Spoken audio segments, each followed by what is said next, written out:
Hello friends, UGC net knowledge point में आप सभी का स्वागत है। आज हम कर रहे हैं UGC net paper 2 public administration के चैप्टर वाइज, जो है अरिहंत पब्लिकेशन की बुक में से चैप्टर 26 शासन और सुशासन यूनिट 9। आइए स्टार्ट करते हैं। चैनल पर नए हैं तो चैनल को जरूर सब्सक्राइब करें, लाइक एंड शेयर करें। नागरिकों का चरित्र।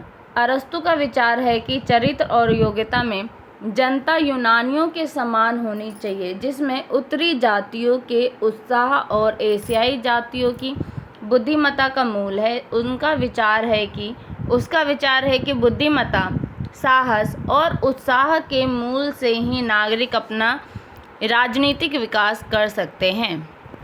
प्रदेश।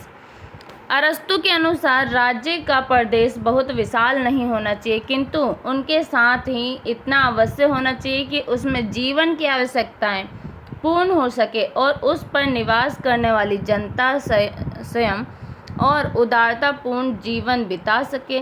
राज्य का क्षेत्र ऐसा होना चाहिए जिसमें शत्रुओं का प्रवेश कठिन हो तथा जिसकी रक्षा आसानी से हो सके। राज्य ऐसे स्थान पर होना चाहिए जहां जल और स्थल दोनों मार्गों से आसानी से पहुंचा जा सके, क्योंकि ऐसा होने पर राज्य का विकास एक व्यापारिक केंद्र के रूप में संभव है। शिक्षा। अरस्तु आदर्श राज्य के लिए आवश्यक चरित्र निर्माण की दिशा में महत्वपूर्ण पर बहुत अधिक बल देता है। उसके लिए राज्य एक शिक्षण संस्था है और आदर्श राज्य की यह एक प्राथमिक आवश्यकता है कि सभी नागरिकों के लिए एक ही प्रकार की अनिवार्य और सार्वजनिक शिक्षा की व्यवस्था हो। राज्य की स्थिति। नगर राज्य में बस्ती का स्थान इन बातों को ध्यान में रखते हुए चुना जाना चाहिए, जैसे सार्वजनिक स्वास्थ्य, राजनीतिक सुविधा और सैनिक आवश्यकताएं आदि। नगर को बनाते समय सौंदर्य का भी ध्यान रखा जाना चाहिए। राज्य का प्रदेश दो भागों में बटा हुआ होता है। फर्स्ट है विशेष बस्ती या नगर, दूसरा है इसके चारों ओर का प्रदेश बस्ती में, जहां पूजा घर, पार्क, व्यायामशालाएं, बाजार, बंदरगाह और सार्वजनिक स्थान होने चाहिए। राज्य में विभिन्न वर्ग। आदर्श राज्य के नागरिकों की प्रमुख 6 आवश्यकताएं हैं: भोजन, कला कौशल, हथियार, संपत्ति, सार्वजनिक देव पूजा तथा सार्वजनिक हित का निर्धारण। इन 6 कार्यों को करने के लिए राज्य में 6 वर्ग होने चाहिए: कृषक, शिल्पी, योद्धा, व्यापारी या संपत्तिशाली, पुरोहित तथा सार्वजनिक हित का निर्धारण करने वाले निर्णायक। इनमें से प्रथम 2 वर्गों को अरस्तु नागरिकता का स्तर प्रदान नहीं करता। आर्थिक व्यवस्था। अरस्तु अपने आदर्श राज्य में किसी भी वर्ग के लिए संपत्ति के साम्यवाद का प्रतिपादन नहीं करता है, किंतु वह यह मानता है कि संपत्ति का वितरण राज्य के हित पर विपरीत प्रभाव डालता है। वह संपत्ति की विषमता को दूर करने के लिए 3 विकल्प प्रस्तुत करता है। फर्स्ट है भू संपत्ति वैयक्तिक हो किंतु इसका उपयोग सामूहिक हो, सब लोग इसका समान रूप से उपभोग कर सकें। सेकंड पॉइंट है संपत्ति सामूहिक हो परंतु इसका उपभोग वैयक्तिक हो। थर्ड पॉइंट है संपत्ति सामूहिक हो तथा उसका उपभोग भी सामूहिक हो। अरस्तु इनमें से प्रथम विकल्प के पक्ष में है। भूमि को निजी और सामूहिक 2 भागों में विभाजित किया जाना चाहिए। प्रत्येक व्यक्ति के पास भूमि का टुकड़ा होगा जिस पर वह दासों की सहायता से कृषि कार्य करेगा, लेकिन उत्पादन से प्राप्त लाभों का उपभोग सामूहिक रूप से किया जाएगा। उत्पादन व्यक्तिक होने के कारण सभी व्यक्ति अधिकाधिक उत्पादन का प्रयत्न करेंगे और उपभोग सामूहिक होने के कारण समाज में समानता और भाईचारे के भाव को अपनाया जा सकेगा। नागरिकता। पॉलिटिक्स की तीसरी पुस्तक में अरस्तु नागरिकता और संविधान पर विचार करता है। प्रथम पुस्तक में जहां वह कुटुंब को राज्य का सबसे छोटा घटक मानता है, वहीं तीसरी पुस्तक में वह लिखता है कि राज्य नागरिकों का समूह है। इस तरह नागरिकों को राज्य का घटक मानकर वह नागरिकता के सिद्धांतों की चर्चा करता है। प्रचलित धारणाओं की आलोचना करते हुए अरस्तु यह प्रश्न उठाता है कि नागरिक कौन है। सर्वप्रथम वह इस प्रश्न को निषेधात्मक दृष्टिकोण से विचार करता है और बताता है कि केवल निवास से ही कोई व्यक्ति नागरिक नहीं हो सकता क्योंकि विदेशी और दास भी राज्य में रहते हैं। फर्स्ट पॉइंट है। सेकंड पॉइंट है, अभियोग चलाने का अधिकार भी नागरिकता प्रदान नहीं करता क्योंकि ये अधिकार विदेशियों को भी संधि द्वारा प्राप्त हो सकता है। थर्ड पॉइंट है, जिनकी नागरिकता छीनी गई है या जिन्हें देश से निकाला मिल चुका है वे भी नागरिक नहीं हैं। फोर्थ पॉइंट है, किसी राज्य के क्षेत्र में जन्म लेने या किसी नागरिक को संतान होने से भी कोई नागरिक नहीं बन सकता क्योंकि यह लक्षण पुराने राज्यों के विषय में ठीक हो सकता है किंतु नए राज्यों के आरंभिक नागरिकों पर लागू नहीं हो सकता।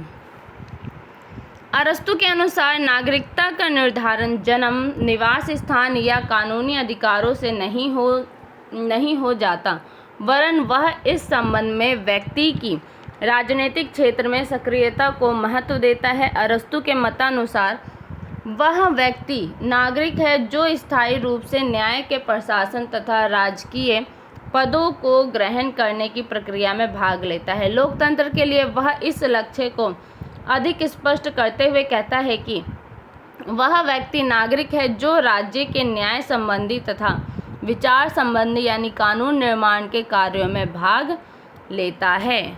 नागरिकता के आवश्यक गुण। अरस्तू प्लेटो के ही समान नागरिकता को सीमित रखने के पक्ष में है। उसके अनुसार शासन के न्यायिक तथा कानूनी कार्यों को संपादित करने के लिए अत्यधिक विकसित बुद्धि, नैतिक शक्ति तथा व्यवहारिक बुद्धिमत्ता की आवश्यकता होती है। उसे शासक और शासित दोनों ही रूपों में कार्य करने वाली क्षमता प्राप्त होनी चाहिए। व्यक्ति द्वारा ये गुण केवल उसी स्थिति में प्राप्त किए जा सकते हैं जब उसके पास अवकाश हो। अरस्तू के लिए अवकाश का तात्पर्य छुट्टियों से नहीं वरन उन कार्यों को रोकने से है जो अपने आप साध्य हैं, साधन नहीं। खानों में काम करना, मकान बनाना या व्यवसाय करना ये सब कार्य जीवन यापन के साधन है, साध्य नहीं है, जबकि ज्ञान, चित्रकला और राजनीतिक आदि कार्य अपने कार्य में ही साध्य हैं। अरस्तू का विचार है कि जिन व्यक्तियों का संपूर्ण समय और शक्ति जीवनोपार्जन के कार्य में लग जाती है अर्थात जिन व्यक्तियों को अवकाश नहीं मिलता वे सार्वजनिक क्षेत्र के प्रति अपने कर्तव्य का संपादन नहीं कर सकते हैं। अपनी इस प्रकार की विचारधारा के आधार पर वह निम्नलिखित श्रेणियों के व्यक्तियों को नागरिकता से वंचित रखने के पक्ष में है। कैसे? फर्स्ट पॉइंट है, संपत्ति विहीन व्यक्तियों को नागरिकता प्राप्त नहीं होनी चाहिए। जिनके पास संपत्ति नहीं है उसको नागरिकता नहीं मिलनी चाहिए। कौन कहता है? अरस्तू। क्योंकि यह वर्ग गुणों का विकास नहीं कर सकता तथा इसकी राज्य के कार्यों में रुचि भी नहीं होती। इसके अतिरिक्त संपत्ति विहीन वर्ग को राज्य के प्रबंध का कोई अनुभव भी नहीं होता। सेकंड पॉइंट है, दासों को नागरिकता प्राप्त नहीं होनी चाहिए क्योंकि वे पारंपरिक जीवन में दास मात्र होता है।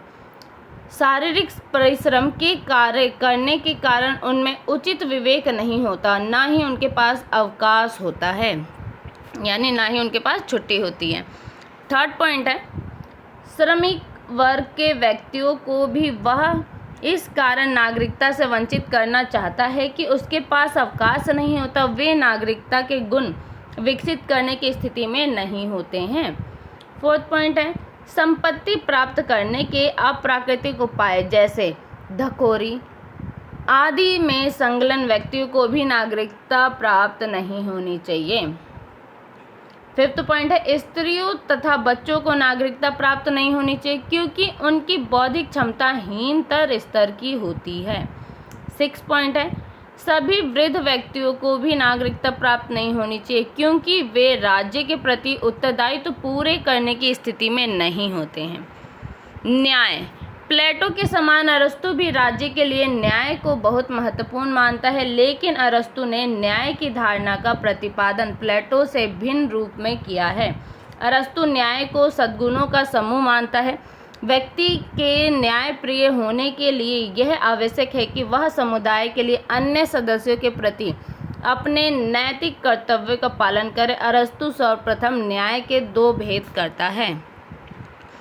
पूर्ण न्याय। पूर्ण न्याय नैतिक गुणों और चरित्र की श्रेष्ठता का नाम है और इसका तात्पर्य यह है कि एक व्यक्ति दूसरे व्यक्तियों के साथ अपने संबंधों में नैतिक गुणों का पालन करे। अरस्तु के अनुसार पूर्ण न्याय कानूनों के अनुरूप आचरण करने में निहित है। विभिन्न स्थितियों में पूर्ण न्याय की व्याख्या करते हुए कहा जा सकता है, परिवार में न्याय का अर्थ है स्वामी का दास पर, पति का पत्नी पर तथा मालिक का सदस्यों पर स्वाभाविक शासन।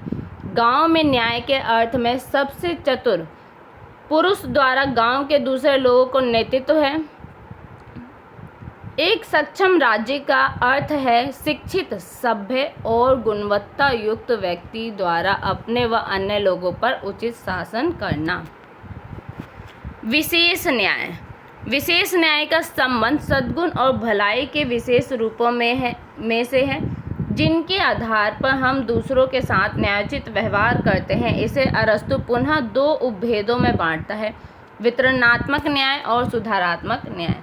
वितरणात्मक न्याय यह प्रत्येक व्यक्ति को समाज के सदस्य के रूप में उसका उचित भाग प्रदान करता है। इसका अर्थ यह है कि राज्य अपने नागरिकों के महत्व और योग्यता की दृष्टि में रखते हुए उनमें राजनीतिक पदों, सम्मानों, अन्य लाभों या पुरस्कारों का बंटवारा न्यायपूर्ण रीति से करें, क्योंकि इनके विषम वितरण से राज्य में असंतोष उत्पन्न हो जाता है जो क्रांति को जन्म देता है। स्वयं अरस्तु के शब्दों में इसका अर्थ राज्य के उद्देश्य की पूर्ति के लिए किए गए योगदान के अनुपात में प्रत्येक के द्वारा अधिकार की प्राप्ति, यह विधायक के विषय क्षेत्र में आता है।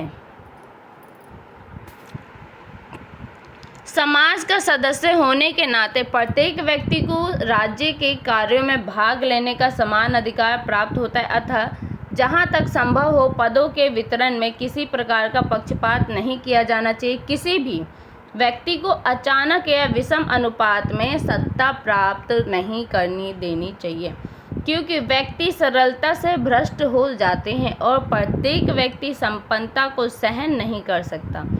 सभी व्यक्तियों के लिए पद खुले होने चाहिए। पदों पर किसी वर्ग का एकाधिकार नहीं होना चाहिए और धनी तथा निर्धन सभी व्यक्तियों को प्रशासनिक कार्यों में भाग लेने के लिए प्रोत्साहित किया जाना चाहिए। ऐसी स्थिति होनी चाहिए जिनमें प्रत्येक व्यक्ति यह अनुभव करे कि उसे उसका उचित अंश प्राप्त हो रहा है। अरस्तु की वितरणात्मक न्याय की धारणा का आधार योग्यता और ज्यामितीय अनुपात है। क्या है? जो अरस्तु की वितरणात्मक न्याय है उसकी जो आधार है, धारणा का आधार क्या है? योग्यता और ज्यामितीय अनुपात है। सेकंड है सुधारात्मक न्याय। सुधारात्मक न्याय का विचार नागरिकों के व्यवहार से संबंधित है। यह एक नागरिक से दूसरे नागरिकों को नियंत्रित करता है और राज्य के नागरिकों के पारस्परिक व्यवहार में जो बुराइयां उत्पन्न हो जाती हैं उन्हें दूर करता है। उदाहरण के लिए, यदि कोई किसी दूसरे व्यक्ति के साथ किए गए समझौते की शर्त को तोड़ता है तो राज्य न्यायालय के आधार पर दूसरे पक्ष के साथ होने वाले इस प्रकार के अन्याय को दूर करता है, और यदि एक व्यक्ति दूसरे व्यक्ति को हानि पहुंचाता है तो राज्य हानि पहुंचाने वाले पक्ष को दंडित करके इस त्रुटि को दूर करने का प्रयत्न करता है। अतः सुधारात्मक न्याय न्यायपालिका के क्षेत्र का विषय है। अरस्तु के अनुसार यह न्याय अंकगणितीय अनुपात में दिया जाना चाहिए, अर्थात समान अपराध के लिए सभी को समान दंड दिए जाने चाहिए। प्लेटो और अरस्तु की न्याय की धारणा में अंतर। फर्स्ट पॉइंट है, प्रथम भेद यह है कि प्लेटो के न्याय का विचार कर्तव्य मूलक है, किंतु अरस्तु का विचार अधिकार मूलक है।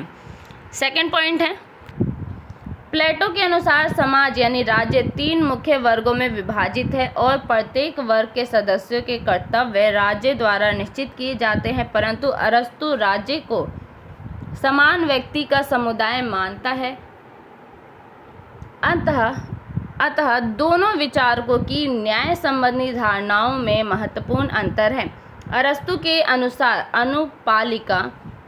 अनुपालिकता के आधार पर प्रत्येक नागरिक को राज्य के किसी भी पद और पुरस्कार का अधिकार हो सकता है, परंतु प्लेटो सभी नागरिकों को इस प्रकार का अधिकार नहीं देता है। अरस्तु जहाँ देते हैं वहाँ पे प्लेटो इस अधिकार को नहीं देते।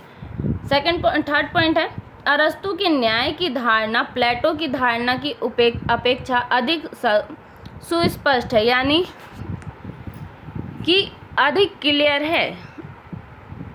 अरस्तु की जो न्याय धारणा है वो प्लेटो की न्याय धारणा से अधिक सुस्पष्ट और विशुद्ध है। अरस्तु की वितरणात्मक न्याय की धारणा न्याय के वर्तमान विचार से भिन्न है, क्योंकि वर्तमान समय में हम न्याय की धारणा के अंतर्गत नागरिकों के पद प्राप्त करने के अधिकार को सम्मिलित नहीं करते हैं।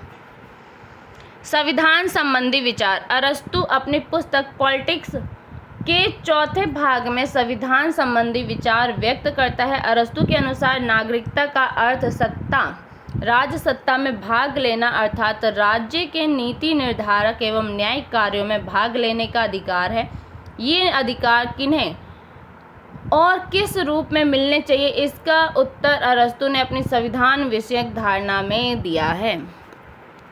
अरस्तु के अनुसार संविधान या पॉलिटिक्स राज्य का एक ऐसा संगठन है जिसका संबंध सामान्यतः राज्य के पदों के निर्धारण से है और विशेषकर ऐसे पद के निर्धारण से है जो समस्त राजनीतिक मामलों में सर्वोच्च हो। इस परिभाषा का विश्लेषण करने पर संविधान के संबंध में निम्न बातें सामने आती हैं। फर्स्ट पॉइंट है, संविधान राज्य द्वारा इसके पदों का संगठन है। सेकंड पॉइंट है, संविधान द्वारा ही सर्वोत्तम सत्ता के निवास को निर्धारित किया जाता है। थर्ड पॉइंट है, संविधान यह भी स्पष्ट करता है कि राज्य किस लक्ष्य की ओर उन्मुख है। फोर्थ पॉइंट है, राज्य के लिए संविधान अति आवश्यक है, इसी के आधार पर राज्य का निर्माण अथवा अंत होता है। एंड फिफ्थ पॉइंट है, राज्य का सार अथवा अति आवश्यक आधार संविधान होता है और संविधान में परिवर्तन के साथ ही राज्य का रूप बदल जाता है। राज्य संविधान और दल में एक रूपता। अरस्तु की संविधान संबंधी धारणा की सर्वप्रथम विशेषता और उसके द्वारा राज्य संविधान द्वारा दल को एक रूप मान लेना है। वर्तमान परिस्थितियों में अरस्तु की धारणा अनुचित प्रतीत हो सकती है, किंतु तत्कालीन यूनान की परिस्थितियों में इसे देखने पर यह सही प्रतीत होता है। यूनान के लगभग प्रत्येक नगर राज्य में वर्गतंत्रियों और जनतंत्रियों के बीच संघर्ष चलता रहता था। उनमें से एक दल की विजय का अर्थ केवल यही नहीं होता था कि उसके नेता सरकार बना ले, वरन इससे राज्य के आधारभूत रूप में भी परिवर्तन हो जाता था और जनता के नैतिक, सामाजिक तथा आर्थिक मूल्य भी बदल जाते थे। इस प्रकार एक दल के स्थान पर दूसरे दल की विजय या संविधान के रूप में परिवर्तन का परिणाम एक क्रांति होता था। इस रूस तथा चीन में क्रमशः वर्ष 1917 तथा 1949 में जो कुछ हुआ था वह अरस्तु के अर्थ का जीता जागता उदाहरण है। इन राज्यों में सत्ता परिवर्तन का परिणाम राज्य के ढांचे में आधारभूत परिवर्तन के रूप में हुआ। राज्यों यानी संविधानों का वर्गीकरण। राज्यों का सर्वप्रथम वैज्ञानिक वर्गीकरण अरस्तु के द्वारा किया गया है। अरस्तु ने अपना यह वर्गीकरण दो आधारों पर प्रस्तुत किया है। पहला है संख्या का आधार। संख्या के आधार पर तात्पर्य यह है कि प्रभुत्व शक्ति का प्रयोग कितने व्यक्तियों द्वारा किया जाता है। सेकंड है नैतिक आधार पर। इसका तात्पर्य यह है कि शासन करने वाले व्यक्ति का उद्देश्य क्या है। एक व्यक्ति का शासन जब सामान्य हित में कार्य करता है तो उसे राजतंत्र कहते हैं, किंतु जब शासन केवल अपने ही हितों को दृष्टि से रखते हुए शासन शक्ति का प्रयोग करने लगता है तो वह निरंकुश तंत्र या आतताई तंत्र में परिणत हो जाता है। जब थोड़े से व्यक्तियों का शासन सामान्य हित में कार्य करता है तो वह कुलीन तंत्र है, किंतु जब वह केवल शासकों के हितों को ही दृष्टि में रखता है तो वह अल्पतंत्र या धनिक तंत्र में परिणत हो जाता है। जब अनेक व्यक्तियों के द्वारा सामान्य हित को दृष्टि में रखते हुए और व्यवस्थित रूप में शासन व्यवस्था का संचालन किया जाता है तो वह बहुतंत्र या संवैधानिक तंत्र कहलाता है, किंतु जब अव्यवस्था फेल हो जाती है तो भीड़ में ही हितों को ध्यान में रखा जाता है तो वह भीड़ तंत्र कहलाता है। अरस्तु ने इस भीड़ तंत्र को ही डेमोक्रेसी का नाम दिया है और बहुतंत्र या संवैधानिक शब्द का प्रयोग उस अर्थ में किया गया है जिस अर्थ में आज प्रजातंत्र शब्द का प्रयोग किया जाता है। चक्रीय परिवर्तन, राजतंत्र, निरंकुश तंत्र, कुलीन तंत्र, पॉलिटी, लोकतंत्र, पुनः राजतंत्र अर्थात शासन में परिवर्तन इसी क्रम में होता है। पॉलिटी, सर्वोच्च व्यवस्था। अरस्तु ने पहले आधार पर एक व्यक्ति का शासन, कुछ व्यक्तियों का शासन और बहुसंख्यकों का शासन, इस प्रकार के 3 भेद किए हैं और दूसरे आधार पर अरस्तु ने इन्हीं 3 शासन व्यवस्थाओं के 2 रूपों स्वाभाविक और विकृत का निरूपण किया है। अरस्तु के अनुसार शासन का वह रूप स्वाभाविक है जिसमें शासन सामान्य हित के आदर्श के आधार पर कार्य करता है और विकृत रूप वह जिसमें शासक वर्ग केवल अपने हितों को दृष्टि में रखता है।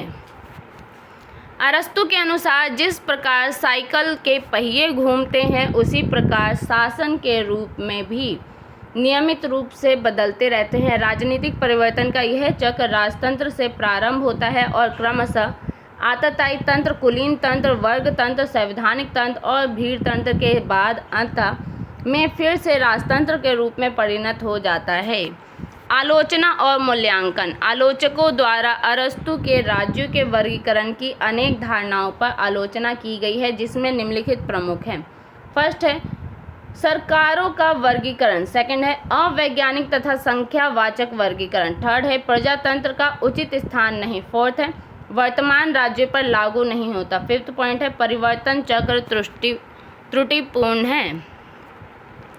क्रांति संबंधी विचार। यूनानी नगर राज्यों के जीवन की सबसे प्रमुख विशेषता उनकी राजनीतिक अस्थिरता थी। अरस्तु ने स्वयं इस राजनीतिक अस्थिरता के दुष्परिणाम देखे थे, अतः उसने इस अस्थिरता, जिसे उसने क्रांति का नाम दिया है, को दूर करने के उपाय सुझाने का निश्चय किया। पॉलिटिक्स की 7वीं पुस्तक में उसने राज्य क्रांति और संविधान में परिवर्तन लाने वाले कारणों पर प्रकाश डाला है और दूसरी पुस्तक में उसने उन उपायों का सुझाव दिया है जिनके आधार पर क्रांति का प्रतिकार किया जा सकता है। अरस्तु ने क्रांति उसके कारणों और प्रतिकार के उपायों का विवेचन ऐतिहासिक अध्ययन का पर्यवेक्षण के आधार पर किया है। उसने 158 देशों के संविधानों का अध्ययन करने के बाद परिपक्व राजनीतिक बुद्धिमत्ता के आधार पर विवेचन प्रस्तुत किया। क्रांति का अभिप्राय। अरस्तु के द्वारा क्रांति शब्द का प्रयोग फ्रेंच क्रांति या साम्यवादी क्रांति के अर्थ में नहीं किया गया है, वरन उनके अनुसार राज्य, संविधान या शासन सत्ता में होने वाला प्रत्येक परिवर्तन क्रांति है। अरस्तु के अनुसार क्रांति के प्रमुख रूप निम्न प्रकार के हो सकते हैं। फर्स्ट है पहले से स्थापित किसी शासन व्यवस्था के स्थान पर दूसरी शासन व्यवस्था स्थापित करना, जैसे जनतंत्र के स्थान पर धनिक तंत्र या धनिक तंत्र के स्थान पर जनतंत्र स्थापित करना। सेकंड पॉइंट है अनेक क्रांतियां किसी शासन व्यवस्था के मूल रूप को बदलने के लिए नहीं, किंतु उसके आधारभूत तत्व की मात्रा को परिवर्तित करने के लिए होती है, जैसे जनतंत्र को अधिक या कम जनतंत्रात्मक बनाना। थर्ड पॉइंट है यदि शासन व्यवस्था के स्वरूप को अपरिवर्तित रखते हुए शासन करने वाले व्यक्तियों में कोई परिवर्तन होता है तो वह भी क्रांति का एक रूप ही है। विशेष बात यह है कि एक देश के शासक वर्ग में जो परिवर्तन होते हैं, चाहे उन परिवर्तनों में शासन व्यवस्था का मूल रूप अप्रभावित रहे, अरस्तु उन्हें क्रांति की संज्ञा देता है। क्रांति के कारण। अरस्तु ने क्रांति के कारणों की विवेचना निम्न रूपों में की है। सामान्य कारण। क्रांति के सामान्य कारण निम्नलिखित हैं। असमानता। क्रांति का सर्वप्रथम कारण व्यक्ति की असमानता का अंत कर समानता की प्राप्ति के लिए लालसा है। समानता के 2 रूप होते हैं, पूर्ण समानता और अनुपातिक समानता। सर्वसाधारण जनता पूर्ण समानता में विश्वास करती है और यह महसूस करती है कि शासकों के समान होने के बावजूद भी हमारा उचित अधिकार हमें नहीं मिल रहा है। अनुपातिक समानता का अर्थ योग्यता संबंधी समानता और विशेष वर्ग अनुपातिक समानता की मांग करते हुए यह महसूस करता है कि धन एवं योग्यता और अन्य बातों की श्रेष्ठता के अनुपात में उन्हें राजनीतिक शक्ति में अधिक भाग नहीं मिल रहा है। पूर्ण और अनुपातिक समानता के इस पारस्परिक अवरोध का परिणाम क्रांति के रूप में प्रकट होता है।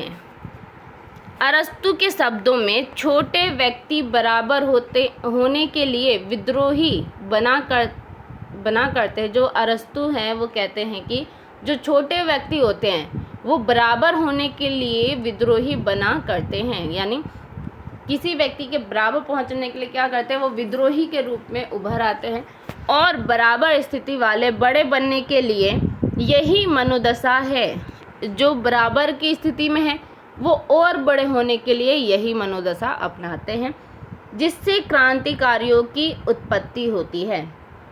अन्याय क्रांति का मूलभूत कारण अन्याय है। यदि एक वर्ग को जितना वह पाने का अधिकारी है उससे कम मिलता है तो दूसरे वर्ग को जितना उसे मिलना चाहिए उससे अधिक मिलता है तो असंतोष का उदय होता है। वह असंतोष क्रांति को जन्म देता है, क्योंकि न्याय और मित्रता राज्य के नैतिक आधार है। इसलिए अन्याय और दुर्भावना असंतोष और अस्थिरता के सबसे बड़े कारण हैं। विशेष कारण अरस्तु ने क्रांति के विशेष कारण बताए हैं। फर्स्ट है शासकों की धृष्टता तथा लाभ की लालसा। जब शासक वर्ग धृष्टता के वशीभूत होकर जनता के हितों की परवाह किए बिना अनुचित रूप से धन संग्रह करने लगता है, तब उस शासन प्रणाली या शासक वर्ग के विरुद्ध जनता विद्रोह कर देती है। सम्मान की लालसा जब शासक किसी व्यक्ति को योग्यता के बिना सम्मानित करता है या बिना कारण के किसी भी अपमानित करता है तो जनता रुष्ट होकर विद्रोह कर देती है। सेकंड पॉइंट है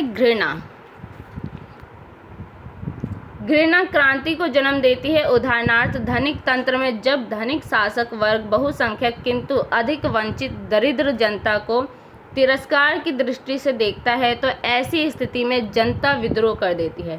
थर्ड पॉइंट है भय दो प्रकार से व्यक्तियों को क्रांति के लिए प्रेरित करता है, अपराध से बचने के लिए और अन्याय का प्रतिकार करने के लिए। उदाहरणार्थ रोड्स टापू के राज्य में जनता वहां के कुछ प्रतिष्ठित व्यक्तियों पर अभियोग चलाने की धमकियां दे रही थी, जिसने बचने के लिए उन्होंने जन शासन के विरुद्ध विद्रोह कर दिया।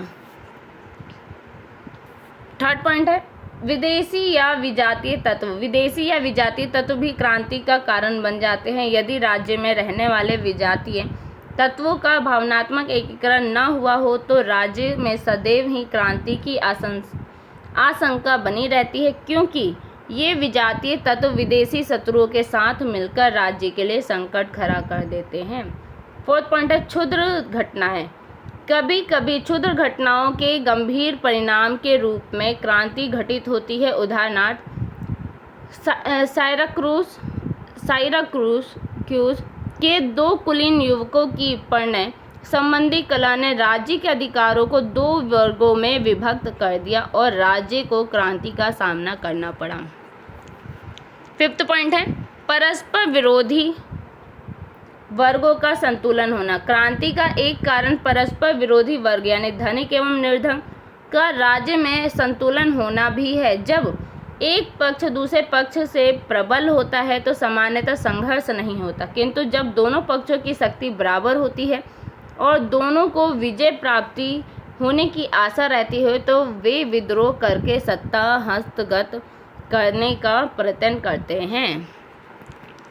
राज्यों या शासन प्रणालियों में क्रांति के विशेष कारण। प्रजातंत्र में क्रांति का विशेष कारण वाग्यवीर होता है। यह वाग्यवीर सस्ती लोकप्रियता प्राप्त करने के लिए अपने जोशीले भाषणों से जनता को धनिकों के विरुद्ध भड़काते हैं, उनके साथ अन्यायपूर्ण व्यवहार करते हैं। अंत में उन्हें क्रांति के लिए विवश करते हैं। अनेक बार यह वज्रवीर नेता अपने जोशीले भाषणों के आधार पर स्वयं शासन सत्ता हथिया लेते हैं। धनिक तंत्रों में क्रांति दो विशेष कारणों से होती है। प्रथम, शासकों का सर्वसाधारण के प्रति अन्याय युक्त व्यवहार और दूसरे, शासन वर्ग में फूट तथा दलबंदियां। कुलीन तंत्र में क्रांति को जन्म देने वाले 3 प्रमुख कारण होते हैं। प्रथम, पद अथवा प्रतिष्ठा बहुत कम व्यक्तियों से सीमित कर देना। दूसरा है किसी शक्तिशाली व्यक्ति की महत्वाकांक्षा अथवा असंतोष। तीसरा है विभिन्न वर्गों में उचित सामंजस्य का अभाव। संवैधानिक तंत्र में क्रांति की मुख्य कारण लोगों द्वारा अपने को शासक वर्ग के समान योग्य और गुणशाली समझना है। राजतंत्र और आततायी तंत्र में क्रांति प्रमुख रूप से इन कारणों से होती है। किन कारणों से? फर्स्ट पॉइंट है शासक का सामान्य जनता के प्रति अपमानजनक व्यवहार, जिससे जनता में शासक के प्रति घृणा उत्पन्न हो जाता है। दूसरा है किसी प्रमुख व्यक्ति का व्यक्तिगत अपमान, जिससे वह षड्यंत्र और विद्रोह के लिए प्रेरित हो। थर्ड पॉइंट है विरोधी लक्षण वाले पड़ोसी राज्य का प्रभाव। अरस्तु के द्वारा क्रांति के कारणों की जो विवेचना की गई है उसके आधार पर मैक्सी ने लिखा है, इसमें संदेह नहीं कि अरस्तु की दृष्टि क्रांति के मूल कारणों तक पहुंच गई है, उससे उसके द्वारा गिनाए गए एक या एक से अधिक कारण अब तक हुई प्रत्येक राजनीतिक क्रांति में देखे जा सकते हैं। क्रांतियों के प्रतिकार के उपाय। आज के लिए वीडियो इतना ही। क्रांतियों के प्रतिकार के उपाय ये हम कल पढ़ेंगे। तो वीडियो अच्छी लगे तो लाइक कीजिए, शेयर कीजिए, सब्सक्राइब कीजिए। धन्यवाद।